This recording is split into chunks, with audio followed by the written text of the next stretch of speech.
Hello mga ka-Barbie, magandang araw. Ang baklang to nga ay pumunta na naman sa Torawan. At anong gagawin? Eto nga, naisipan ko maghukay ng San Fernando. Dahil matagal na nga rin di ako nakatikim ng ganito, ayan, pinuntahan ko na dito yung tinanim ni nanay. At dahil nga hindi na rin ito naiintindi ni nanay, nagsuplingan na ang mga San Fernando at nagtubo na ulit ng maliliit. Kaya naman, ang ginawa ko dito, hinanap ko talaga kung anong puno yung may mga laman. At eto nga, ayan, may nakuha talaga ako dito mga laman na maliliit nga lamang. At kung saan nga ako sumuot dyan, nagubat para lang makakuha tayo ng malaking laman ng San Fernando. At dahil naisipan ko nga magluto ng taro chips na lagi kong binibili sa tita ko at dahil ubos ng ang paninda niya, ayan, gumawa na lang din talaga ako dito. Ayan, hinukay-hukay ko nga dyan. Ang hirap talaga maghukay ng ganitong San Fernando, lalo't matigas na yung lupa dahil sa sobrang tagal nang hindi naiintindi to. So ayan, bago ilipat nga ni nanay yung mga pananim na yan, ay talagang hinukay-hukay ko na at baka may makuha nga ako mga laman dyan. At hindi nga ako nabigo, ayan, marami rin talaga ako nakuha dyan. Kahit gano'n siya kaliliit, pero matataba naman siya guys. Ayan, maliit pero mataba. Ang sarap nun, di ba guys? Charis.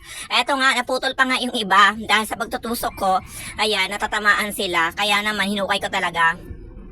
At eto na nga kung saan pa nga ako dyan lumipat-lipat. At eto yung nakuha ko, di ba? Ang sarap. Tingin pala ang sarap na. Maliit pero mataba. Ay, aroy! Sarap nga ni. Ng maliit na mataba. At matigas. Charis. Ayan na nga.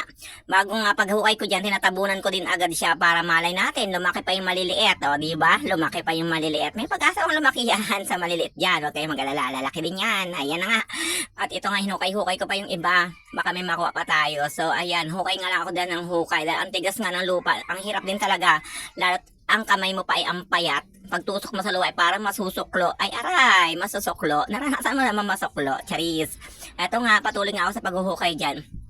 Hanap nga ako ng hanap kung saan babanda. At ang iba nga yan, lalahin na sa puno. Yung pala'y gumagapang na parang ugat na bigla na lang lumaki. At eto nga, ayan, hukay pa rin tayo ng hukay. Hinukay ko na nga lahat yung iba dyan. Charis, yung malalapit lang talaga. At ayoko nga pumunta sa sukalan at baka may ahas. Ako na may takot sa ahas, pero nangangain naman ako ng ahas. Charis, joke lang. Ayan, hukay lang ng hukay. Hindi ako nangangain ng ahas ha. Baka sabi nyo nangangain talaga ako ng ahas. Ayun nga, pinaspasan ko na dito yung pagbibideo. Dahil sobrang kati na rin talaga ng pakiramdam ko. Abay, mas makati pa pala sa akin tong gabing ito. Akala ko ako ay Makati. Charot lang. Ayan nga, ito nga yung akin nakuha. Ayan, medyo marami na rin. May kasama pa dyang luya dahil nahukay ang mga pamangkin ko. Pagka-uwi ko nga ng San Vicente, pumunta na ako dito sa bahay at binalatan ko na. Ginamitan ko nga ng peeler pero hindi matablaan ko kaya nanguha nga ako na matalim na kutsilyo. At eto nga, binabalatan ko na siya isa-isa. At nanguha rin ako ng planggana na may tubig at ibababad ko dyan pagkabalat para hindi siya masyadong mangitim. Mangitim? Takot sa mangitim. Takot mangitim. Joke lang, hindi ako takot mangitim. Kaya nga lagi ako nasa lansangan eh. Charis. Eto nga, hinugasan ko na pagtapos kong balatan ang ating San Fernando. Ayan, at pagtapos ko nga hugasan yan, ayan, bumalik ako dito sa terrace para gayatin siya ng maninipis. Maninipis nga lang yung paggayat ko dyan guys. Parang yung mukha ng umutang sa'yo. Pero nung tumagal, ayan, nung siningil mo kumapal na. Ayan, yung iba nga dyan, hindi ko na alam, makapal na rin yung paggagayat ko. Paspas nga ako sa paggayat. Ayan, dahil habang ginagayat ko nga to, inaalala ko, ayan, yung nami na aming kinakain ng mga bata kami sa Torawan. Nami nga yung aming pagkain pag wala kaming bigas. Kung di naman nami ay nilagang San Fernando, nilagang saging. At eto na nga, nang natapos na ako, nagpakulo na ako ng 2 boteng mantika. At eto na nang kumulo ay nilagay ko na nga dyan yung San Fernando. Ayan, at hinayaan ko lang yan dyan hanggang sa lumutang at magiging chips yan. At eto na nga, inalo-halo ko na dyan para maging pantay ang pagluto. Ayan. At eto nga, may natira pang mantika sa may bote kaya nilagay ko na rin agad. At eto na nga ang aming unang pagkaluto, o diba?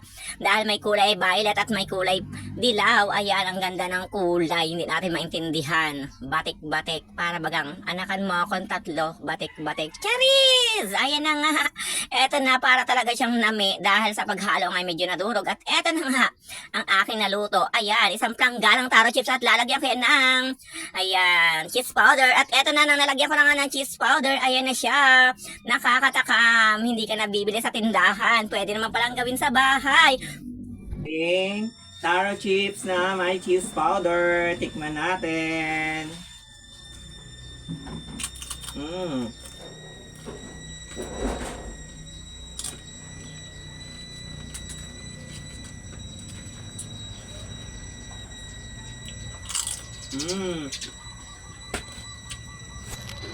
Napakasarap! Thank you for watching!